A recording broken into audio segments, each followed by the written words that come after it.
Welcome to the Legends Behind the Craft podcast, where we feature top leaders in the wine and craft beverage industry with your host, Drew Hendricks. Now, let's get started with the show.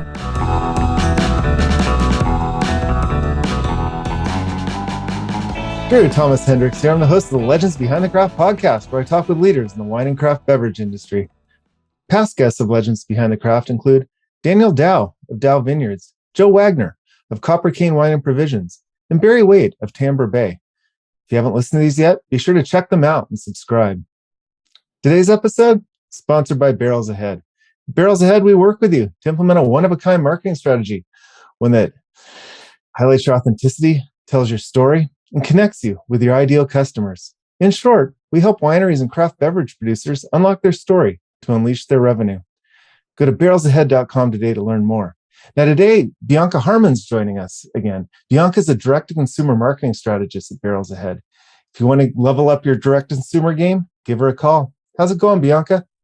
Going good, Drew. Thanks for having me. Excited to talk to John today and learn about Beck Family Estates and just his journey in the wine industry. Yeah. Today's guest is John Kochis. John's a 27-year-old veteran of the wine industry. He began his career as a wine rep, slinging his sales bag across his territory in East Portland.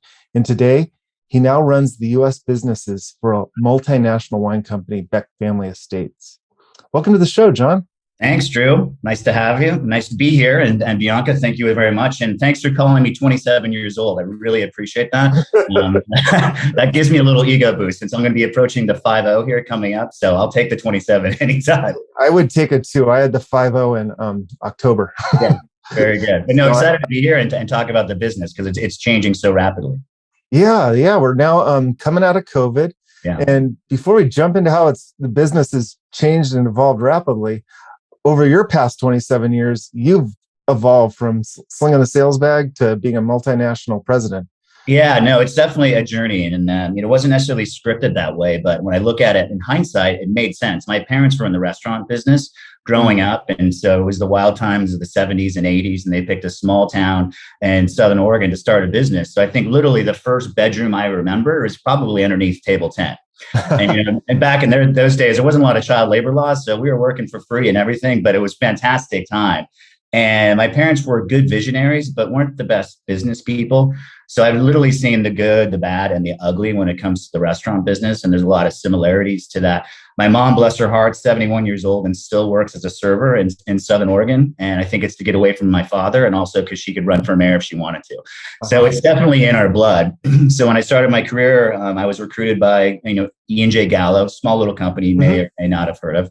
And, it was about the opportunity within that company. So I went through from sales, literally had this territory in East Portland, building displays of Carlo Rossi, breaking at least one of those 4-liter bottles in a Bi-Mart store with concrete floors, and then mopping for the next 3 hours.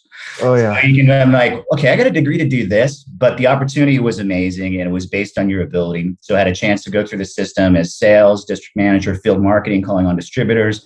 I moved to Las Vegas, which is like dog years in 1999. So I was there for a year and a half. It felt like 8. Went back into our distributor in Portland, Oregon, and then raised my hand to go international, which was kind of a finite group within the Gallo team, thinking, illusions of grandeur, Tuscan hillsides, French countryside, all that. And they're like, how about Calgary, Alberta, Canada? And being the non-geography major that I was, I'm like, okay, where is that? But ended up falling in love up there. And it was a huge business change for me from just a perspective, because the U.S. business is very small up there and you have to really figure out what you want to do. And so I fell in love with the people, built a great team, ended up running half the country, and then coming back stateside, running about 11 states with on-premise business. But then the real key was I became kind of a guinea pig for their brick and mortar wineries with Gallo back in 2008. Oh, okay. So that's made the leap from the kind of, I guess, in-house would be what you'd call it. Yeah. So kind of I grew up sales and marketing, but I had a unique enough background, and we just brought a brand called Bridalwood. And so it was a Syrah-based, beautiful property in just outside of Santa Barbara. So I was living in Seattle. Like, how about going to Santa Barbara? Yes. I didn't even know what the opportunity was. I'm like, yeah, I'm absolutely going to go. And so that's when I got a chance to see kind of behind the curtain to the, the nuances of the wine business, working with winemaking, working with vineyard contracts, working with pickers, working with direct to consumer to kind of put it all together. And this was when the economy was crashing. And we were selling pretty much predominantly Syrah, which we all know the joke of Syrah is between a case of pneumonia and a case of Syrah, you could get rid of a case of pneumonia. So it was a really difficult time, but we were able to grow the business, tap into the Southern California market. And then we bought Edna Valley Vineyards and then Columbia Winery. I ended up taking over the US business for Gallo. And about 18 years is when I kind of decided what I wanted to do after being corporate and having this skill set of brick and mortar wineries and working within the community. You kind of need that $1 billion experience, but you can't afford it for these small to mid-size. And coming from a small, family with restaurants, being able to give that business acumen as needed was really kind of the key. And I built these relationships in the Central Coast. So I started my own consulting company at that point in time, working with brick and mortar up and down the West Coast, from mom and pops that have been in business for 25 years to brand new projects that are now up and running, 8 years later. And along the way, I picked up a small little wine brand that I tweaked called Ground Effect and built that up. And so, fast forward about 7-8 years later from there, this opportunity came up with Beck Family Estates. I wasn't really looking to make a change, but it was a colleague and consultant friend of mine. And what really drew to me not only was the family, but seeing what scale looks like. When you look at Beck Family Estates, Graham Beck is the lead brand. So it's bubbles from South Africa in the traditional method, but it's called Cap Classique there. And they had the seeding, they had all of the momentum, but not really that push to it. I've helped launch some of the biggest brands on the planet in my career. And I saw with Graham Beck the DNA to be able to take it to the next level. And for me, especially coming out of COVID, that's what gets me out of bed. Like seeing that excitement. We have the heavy lifting, we have the distribution, we have the sales team, but what do we do to get it to that next level? So we had that piece of it. Plus we also have properties in Oregon, and I'm actually based in Portland, Oregon. And so we have some endeavors that we're working with some high-end growers and vineyards. And we just opened up our new winery out here called Abbott Claim, which is a by appointment, very high scale Burgundian proposition. So we kind of have it's kind of taken everything that I've done in my career and then getting the opportunity now 8 months in with Beck Family to put it all together. And that's really been the exciting part. That is exciting to get all the 27 years. Now you just and you use all of it. this one endeavor. Yeah, absolutely. You definitely use all of it because now you've got to be, as I say, the water's deeper, colder, and the sharks are bigger than ever. And you have to be laser-like in your strategy and your focus. 30 years ago, you could hang a shingle on the side of the road and put your kids through college and have a nice little nest egg. Those days are gone. It is hand-to-hand combat, and this game is won and lost in the trenches. And you say run and lost in the trenches, but a lot's evolved from the days of just slinging a bag across town, especially with COVID. There's not a lot of people slinging bags. No, but they're coming back into it. And the one thing is, working with a lot of different clients and different people throughout my career is in the wine business, there is no silver bullet, right? There is no algo that you can write that's going to solve all the problems and sell all the cases for you. This is still very much a personal relationship business because, you're selling something that you only have one time a year to make right. You're selling something to people that have an emotional connection to the wine itself. And then you have the nuances of 3-tier system, direct-to-consumer system, all those different pieces, dealing with wholesalers, calling on major buyers. You have all those pieces to put together. So I would say that it's probably one of the most difficult CPG businesses to get into. The wine industry. Absolutely. Do you think that it's changed? I mean, do you think, back in the day, it wasn't this hard to get started? What do you think the key is now to making it stay successful? And you have to be relevant, right? You have to be relevant and strategic because you think about now, there's over 10,000 wineries, in the US. California, I think, has over 7,500. So there's just more, right? The pie is only so big, but there's just more and more slices being taken out of it. And you have the big guys that represent, I think it's 93% of the volume is still done under $20. And then you have everybody fighting for the other 7%. And everybody wants to get into the business. And to be honest, a lot of people think that it's easy and they've got the money and all their friends are going to buy their wines when they open the winery. And these guys get chewed up and spit out. It's never that. Because they just retired from their big financial background and now they want to go take all this money and invest it in a winery. Yep, exactly. So when I was consulting, I worked a lot with those guys, and I'd be the one sitting across from these very powerful, somewhat retired individuals telling them no. And they weren't used to that. These guys haven't been told no or their spouses for probably 15 or 20 years, much less their kids. So I'm telling them what they need to hear, not what they want to hear. And it's not easy for them, but they realize that this business, it's a great equalizer. Like the three of us could start a brand in a garage and sell it for 100 million in 10 years, or we can come into it with 100 million and lose it in 5. Yeah. The business doesn't care. If you don't have the right brand, the right infrastructure, cost of goods discipline, distribution, relationships, you're done before you start. Don't get in the business, join 15 wine clubs and just enjoy that. Invest your money in the wine, not the winery. Exactly. I mean, it's so fraught with risk, because then you have Mother Nature too. And again, you get one time. Beer business, distillery business, you can throw out a batch and start over again. You can't throw out a batch like we dealt with in Oregon in 2020 and so did California with the fires. I mean, detrimental. And now we're dealing with a bit of a frost up here as well. So you can only weather those storms literally so many times. Yeah, I heard about that frost in Willamette. It's still a little too early to tell. It's had the wettest April on record. So we're kind of waiting. The vines are still like, they're grumpy because they should be waking up by now, but Mother Nature's saying like, stay down for a little bit longer. Well, grumpy vines sounds a lot better than losing 50% of your crop. Yeah. Which is the last thing I read. Yeah, I know. And honestly, like people need to kind of just sit on their hands and put duct tape on their mouths for a little bit until we know more. We've got an incredible viticultural team here in Oregon, and it's too early to tell. Oh, that's good to hear. Yeah. So unpacking, so telling the rich founder no. In the consulting career, what was the biggest advice that you were able to give these guys to actually help them succeed with their wealth and capital? The focus had to be on cost of goods, pricing, and distribution, right? Whether it was a combination of direct to consumer solely, or what I would always say is you needed to have an arm in wholesale.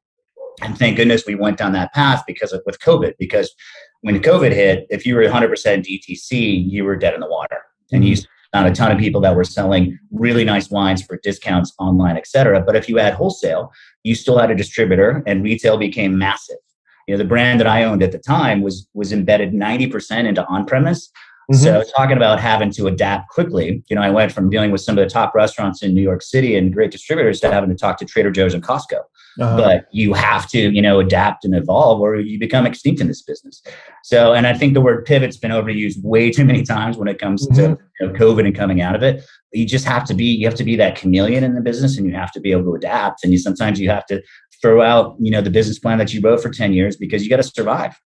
Did you find that most of them had a business plan, or they just wanted to have a wine, or they just wanted to, like I talked to a lot of not so much on this show, but just in the course of business, a lot of these wealthy founders where their sole goal is just to be the person that produced or responsible for 100-point wine. So they'll focus all their capital just on the consultants, on the barrels, on the coopers to get that 100-point wine. And they know that, and they're hoping then the winery will just keep growing because of it. Exactly. And that never happens. Right? I always wonder what happens after that 100-point wine. That's typically when they call me to come fix it. The trouble is next year it's 94, then 92, and suddenly they're known as that one-hit wonder. We have all those key iconic brands that, the Sea Smokes of the world and, all those major players that, hit kind of lightning in the bottle. But the difference is there's, 80% less wineries out there. So they had that. I mean, it's very, very difficult to try to duplicate that model. I know everybody wants that, but without the right discipline, and then you're paying consulting winemakers. And the one thing with money, I mean, you can buy the winery, the vineyards, the winemaker, the barrels, everything. But the one thing you can't buy is time. Yes. And time is everything in this business.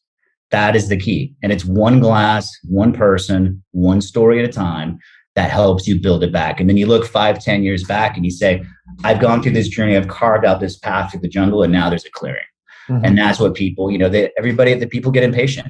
And this is a patience business. I like that. The one thing you have is time. Because I was originally, that story I was telling was originally, it's like they're setting the stage for this aha moment. Right. But then they haven't really thought about the time it takes for even that to resonate with the audience. Yeah. And that's what's great about with Graham Beck, because they go back to 1983. So even they're relatively new in the US, they've been around since 1983. So it's, being able to us tell that story Plus it's sparkling, and that's completely changing the dynamics now because it's now looked more of an everyday type of a drinker, especially with millennials. So really tapping into that, and there's some buzz. And that's been really kind of fun to play in that field because it's exciting. And the tagline that I've been using with that is there's always a reason.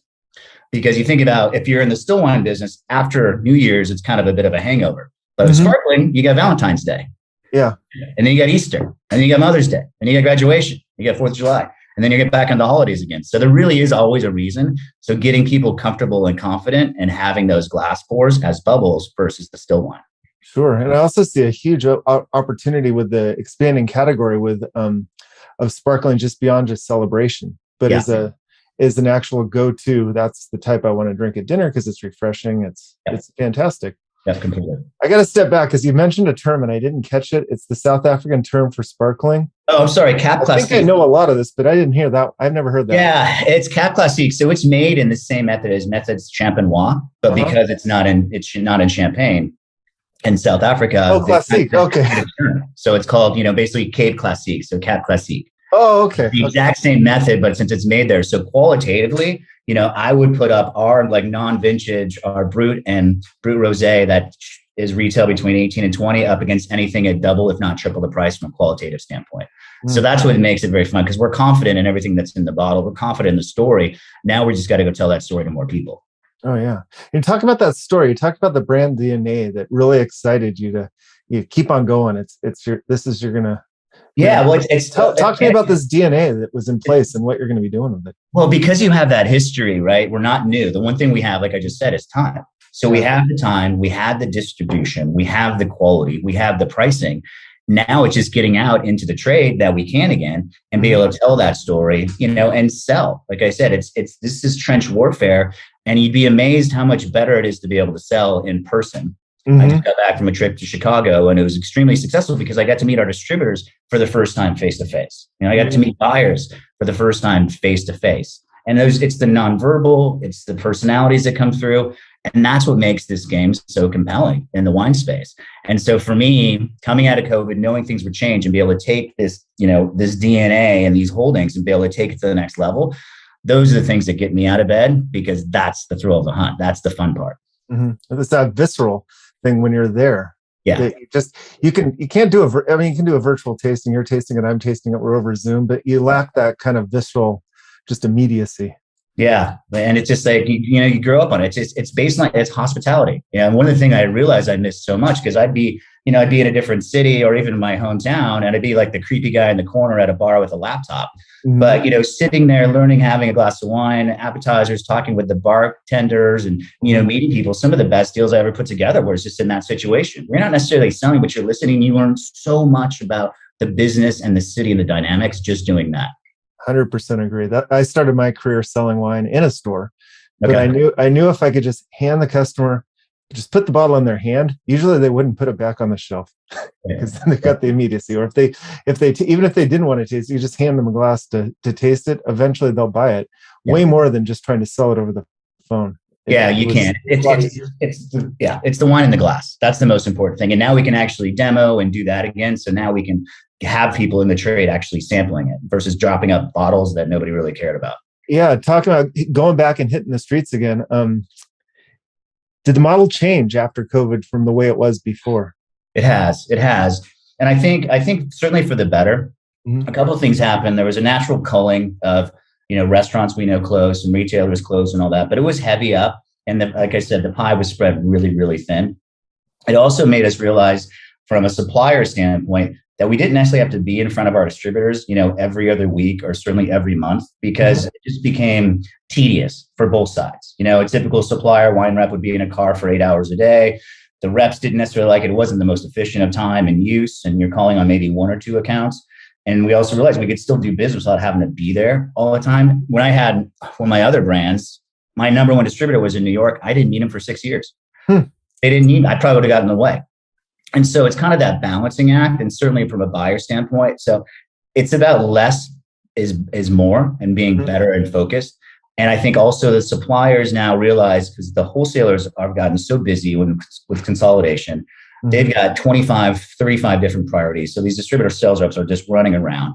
The supplier piece comes into it. So what we try to do is become that supplier of choice and partner with them. So we'll make our own appointments. We want to go out and see who the top accounts are, build that relationship on our side, and then help out the distributor also selling the wine. So if we have the relationship, they have the relationship, everybody wins versus just putting all your eggs in one basket. So my team is tasked with the fact of understanding like who the best and the brightest are, and then go spend the time, in those accounts and meet those people and build those relationships.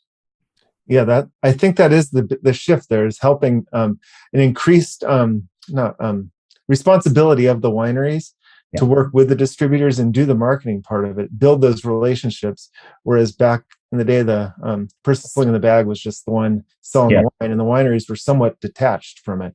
Yeah, I mean, I had a lot of clients that thought as soon as they got a distributor, the work was done. And to be honest, that's when the heavy lifting starts, right? Because these guys have all those different priorities. And if you're not a supplier of choice, offering value and helping them sell wine and putting revenue through the wholesaler, they don't care. And you're easily replaceable. I mean, I've seen so many, very big brands that have been jettisoned from different distributors, and now they're the puppy dogs at the window because the distributors don't really need us anymore. 15 years ago, suppliers had so much leverage. Now it's completely switched. So we're trying to make it more balanced so we can have as much leverage and, again, add value and ultimately sell more wine.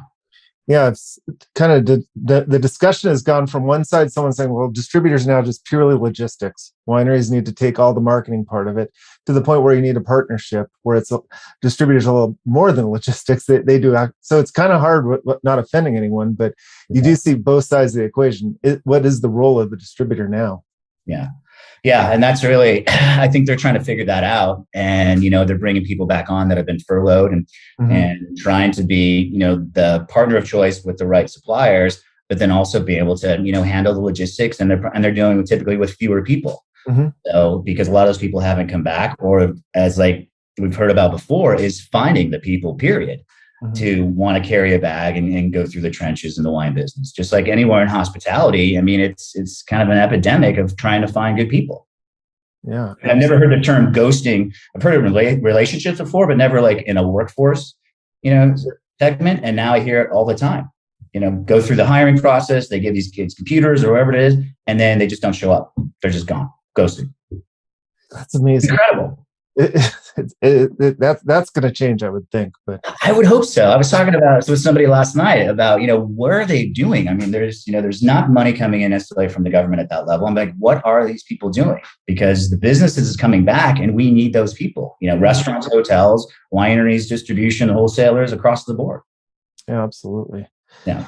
Shifting a little bit. So we talked a little bit about 3-tier and what you're doing. Do you do any of the direct consumer side as president? Or we do. Yeah, we do. What mix do you have between DTC and 3-tier?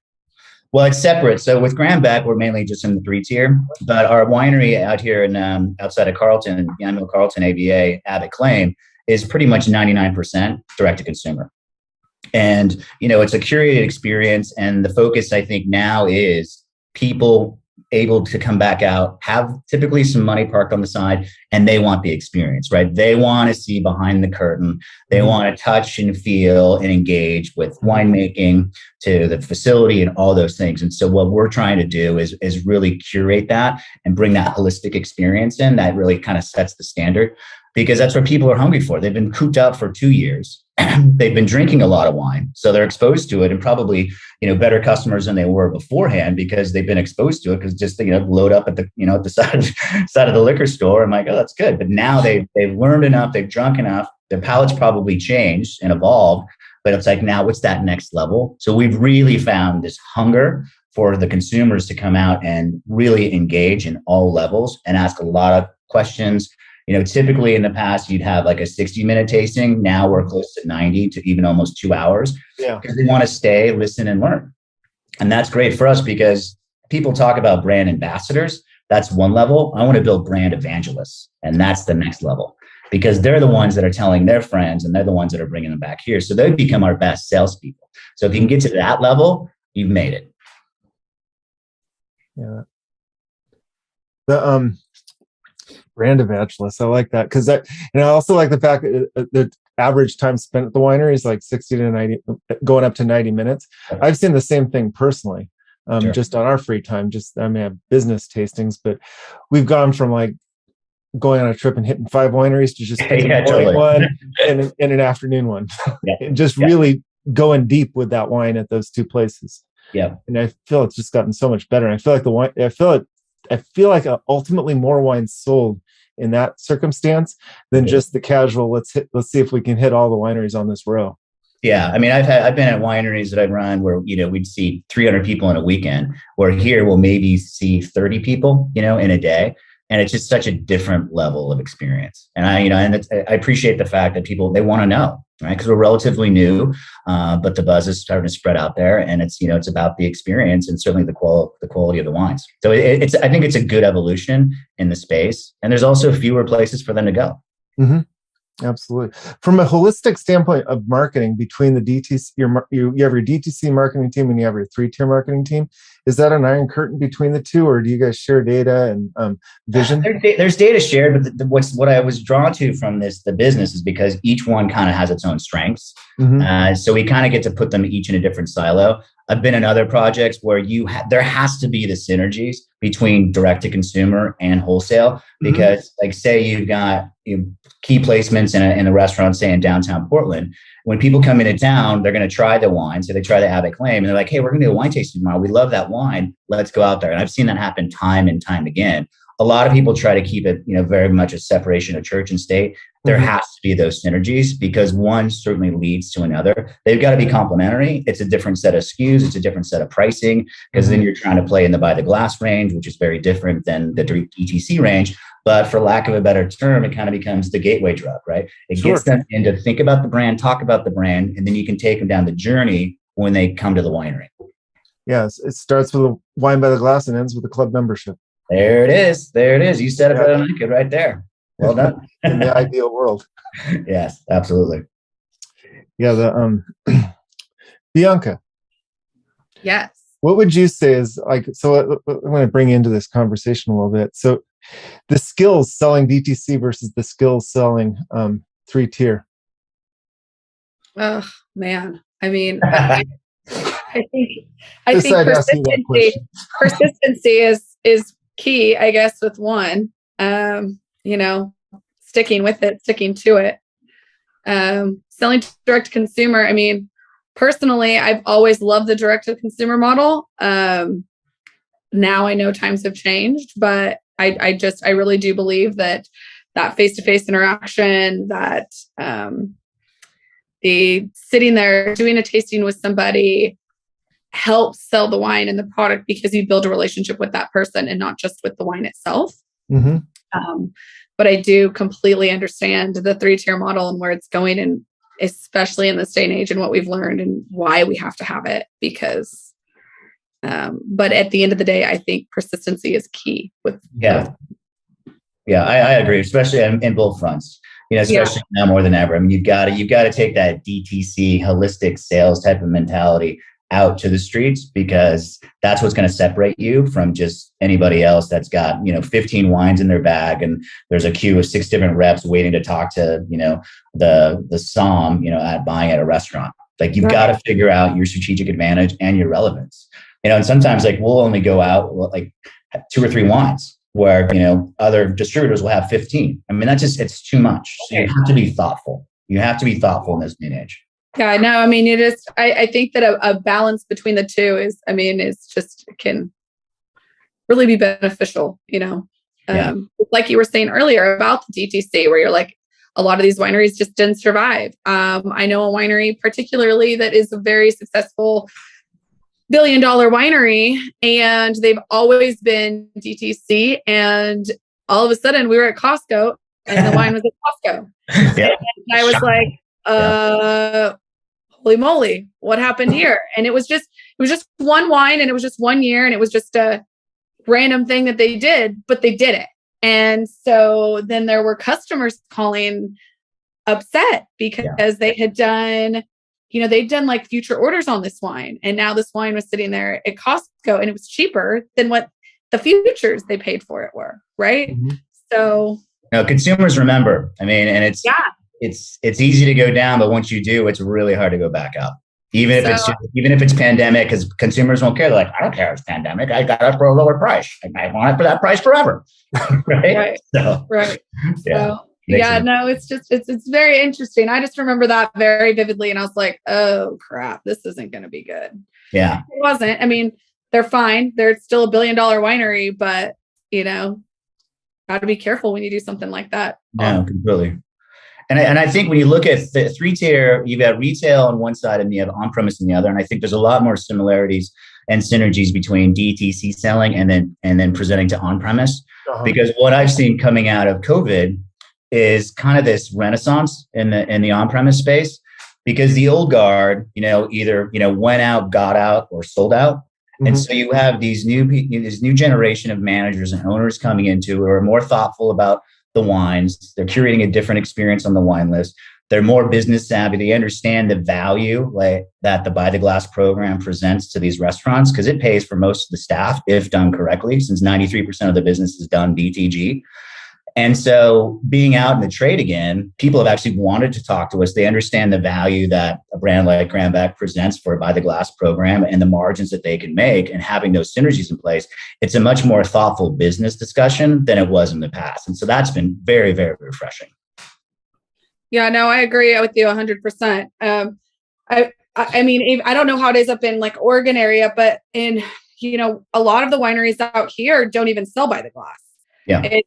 They can't legally. They can't afford to. And because just to sell Buy the Glass is a whole nother licensing. And so a lot of these wineries just don't even do it. So their main way of selling is bringing in customers to their retail store, tasting and hoping that they purchase bottles. And that's it. Some of them aren't even distributing. Yeah. And Buy the Glass is tough, definitely, because typically your margins are a lot lower than selling direct to consumer. You're typically at a 25 to 28% margin for wholesale versus upwards of 70 to 80% direct to consumer. But I look at it as your sales and marketing because it's getting in people's glasses. And so we can go out and spend $10,000 and put an ad in the Wine Spectator, or we could take that margin and put it into an on-premise Buy the Glass program and fund it with those dollars and win hearts and minds that way. Yeah.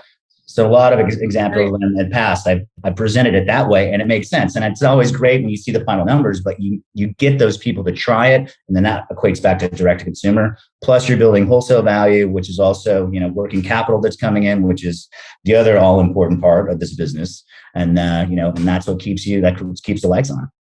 Yeah, I think that for me, like when I've had a few conversations over this in the past couple of weeks about the difference between marketing and D2C and what the D2C side of the company could learn from the 3-tier and vice versa. Right. What 3-tier needs to learn is that relationships, that kind of going out, understanding the customer, like you said, understanding the metrics of the Buy the Glass, which is the same thing that on the D2C side, they need to understand the business aspect of the sale a little bit more, and they kind of learn a little bit from each other. And I see there kind of a fusion of horizons there going forward. Yeah, I think much more so coming out of COVID, because you needed every part to survive. So just naturally, they've had to come together to figure out, how do we make this work? How do we keep the winery going?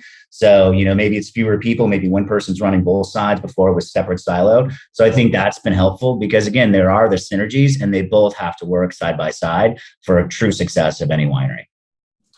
Yeah, I agree. I think maybe that's the one positive we can take from COVID is watching some of these businesses and wineries get beyond creative too.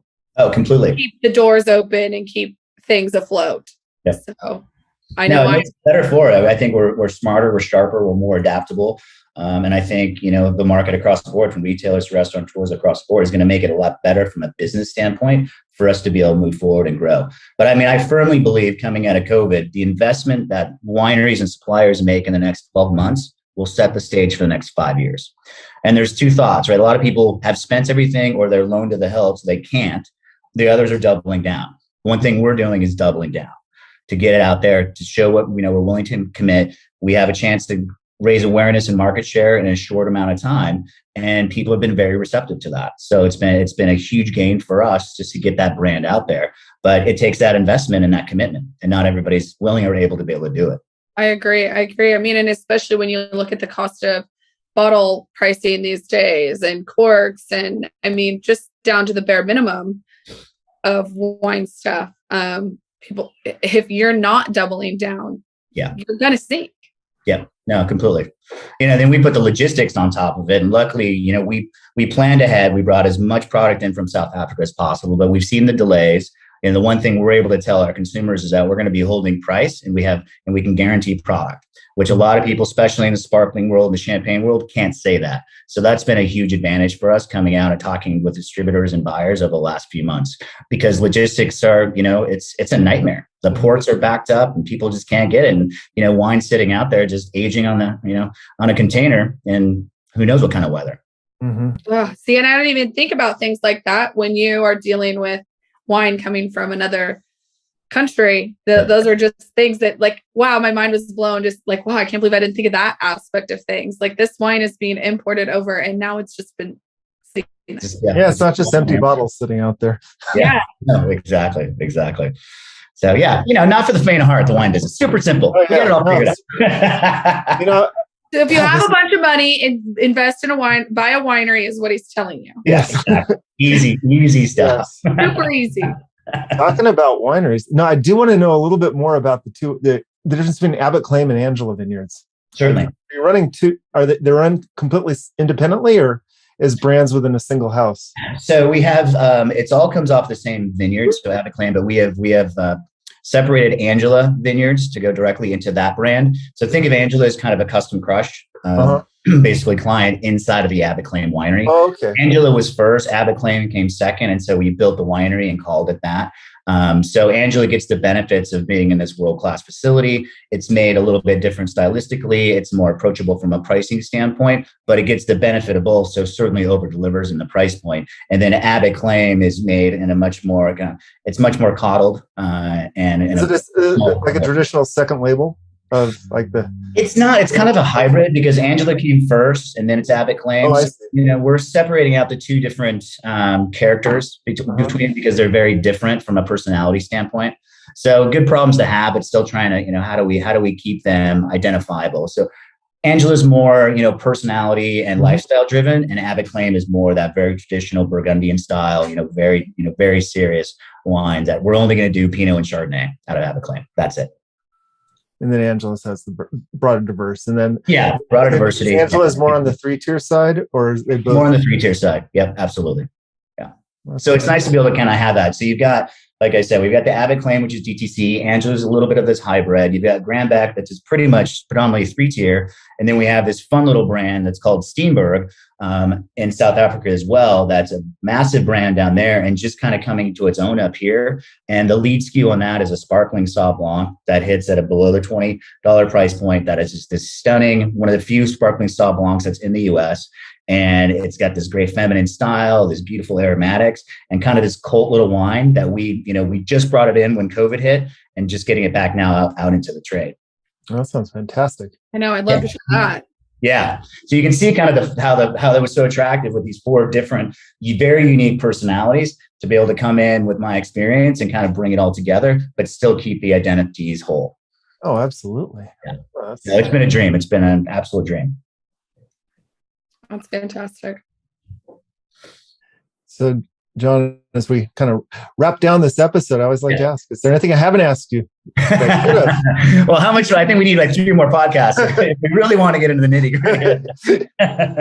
But I think that's it. As I say, it's been enough to be dangerous in the business. And, I wasn't quite sure I was going to stay into it, pre-COVID, because I'd kind of done it all. And when I saw what was happening and kind of the business changing on the side and a chance for up and coming distributors and brands to kind of go out and take market share and change the trajectory of what they could do, that's what was exciting for me. So it was a complete reinvigoration coming into it, because obviously there was obstacles with COVID, but I think there's more opportunities than there were before.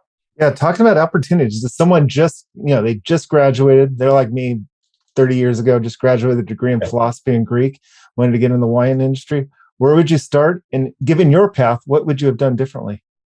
I would say first to the first part of the question is just make sure if you like the business, if you like wine, drink more. Because you have to develop a palate. Because people are like, my palate's not that sophisticated. I'm like, well, you should be drinking more then, because that's the one way. And if you were gonna buy a Chardonnay, buy two, and understand one's from Sonoma and one's from Oregon, and build your palate that way.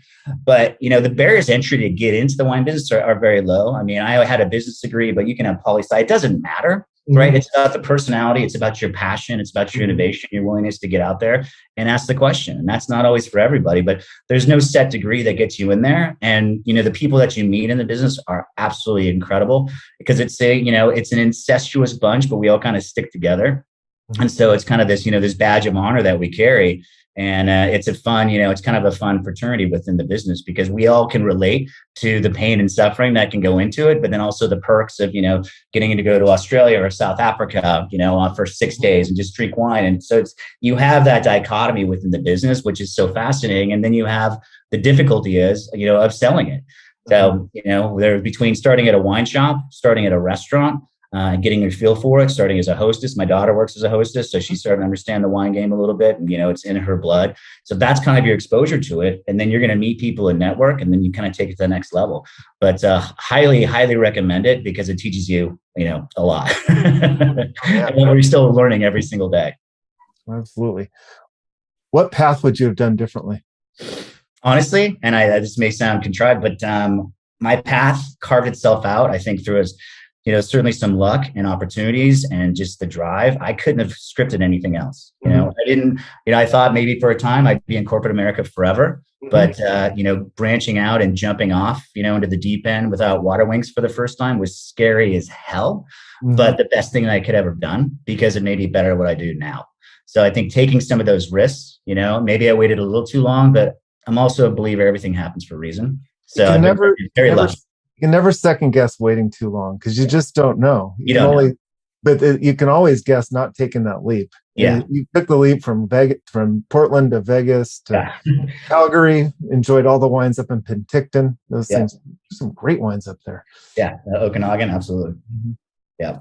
So, so it's just, you got to stay the course. Things happen for a reason. And if you're looking for something now, know that if you wait, and one person told me a long time ago in my career, because, you're this hungry 22, 23-year-old, and you're like, oh, I didn't get promoted. I didn't get this, the other thing.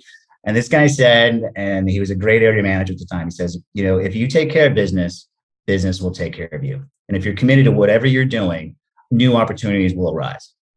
And that's the best advice I've ever taken. That's some great advice. We probably need to end on that. I don't think we can go any higher. There we go. I'll say nothing else. John, where can people find more about you?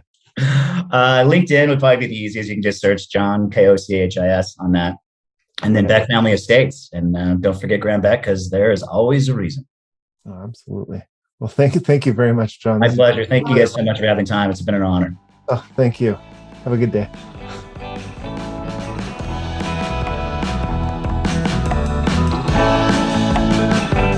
Thanks for listening to the Legends Behind the Craft podcast. We'll see you again next time, and be sure to click subscribe to get future episodes.